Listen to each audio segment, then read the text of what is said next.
Hi guys. So we are discussing the topics of the types of investments that are available to different investors.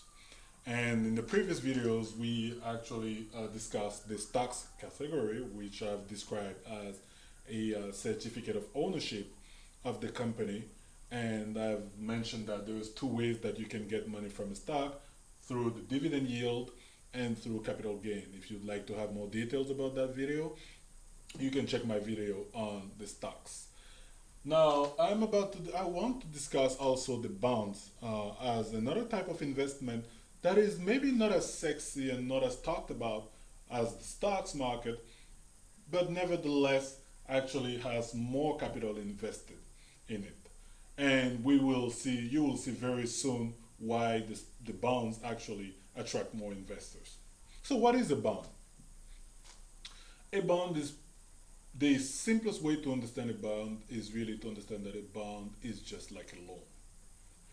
When you have a company, or whether it's a company or a government, they have some needs, and to fulfill those needs, they need money. It might be to invest in a new product, to expand into new markets overseas, to pay for Medicare, Medicaid, build roads, anything that requires money that a company or a government doesn't have yet, they have to borrow it. And so what they can do is basically to print their piece of paper to say, Mr. X, I would like to borrow your money. If you lend me your money, I would pay you a 5% or 10%, whatever the return is, over 6 years. And I'll pay it, let's say, twice a year. I'll pay it at the exact same date. I'll pay you the interest.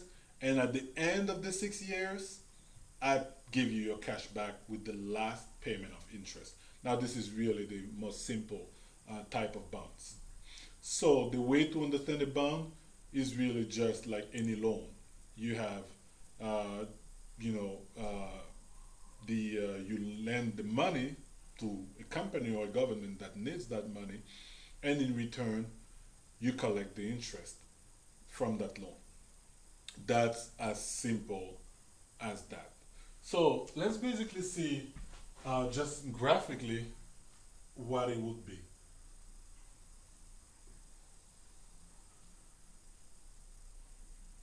So let's take the example where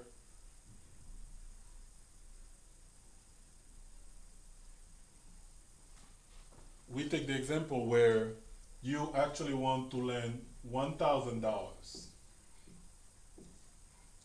to a company. So let's say I have a company, I have needs, I need money.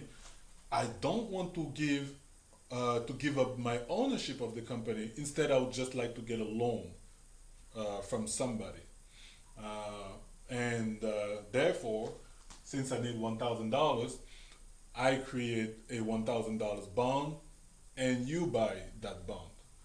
This is a debt now that I own to you. And so, if it is a debt that I own to you, I have to put really all the details of first the initial amount invested, $1,000, the interest rate that I'm about to pay to you, and that interest rate basically depends on how risky the investment is to you.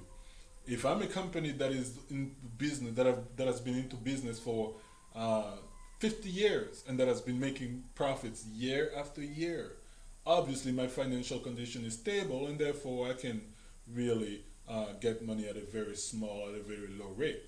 If I'm a new company, nobody knows about me, my product is really weird, nobody knows about that product, the risk that I might default on that debt is really high. And so to compensate for that risk, the the person who invests in my company would demand a higher return.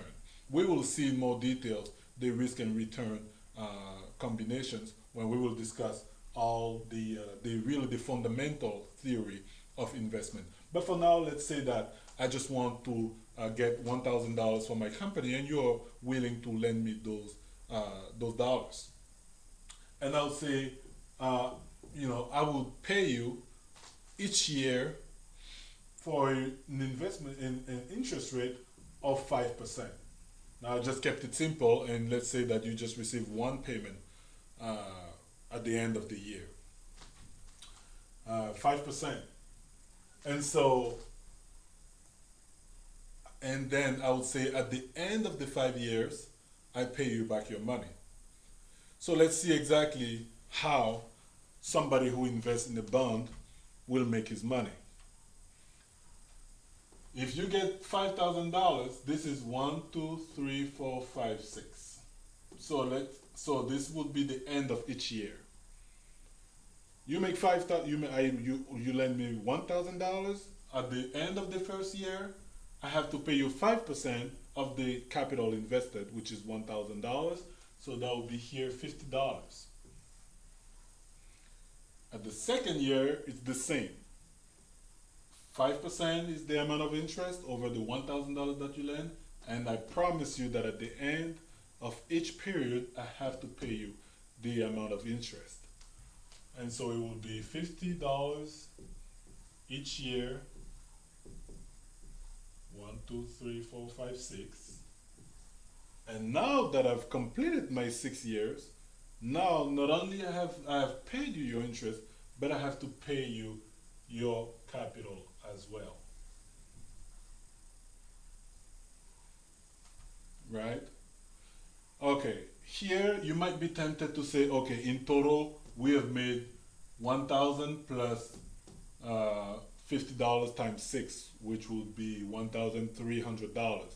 Well, actually, in finance, it doesn't work that way. You can add dollars that have been distributed in different periods of time. We will also see actually the time value of money theory to basically really understand how investments are made. That would help you really basically better understand how investments work. So this is it, guys. This is how the bonds work. It's another type of investment. As you can imagine, the bonds are really there is no surprise with the bonds. You know exactly the amount of interest that you will that you will get, and you know the dates that you will get that money, and at the end you receive your capital back. So again, as I said, there is differences with the stocks. We will really cover all these differences in another video where we will discuss the risk and return propositions. In the next video, we will discuss the alternative investments, which are basically a term, and I say alternative investments because actually those investments have always been there, but we will discuss all the investment that would be part of that category as well. See you guys.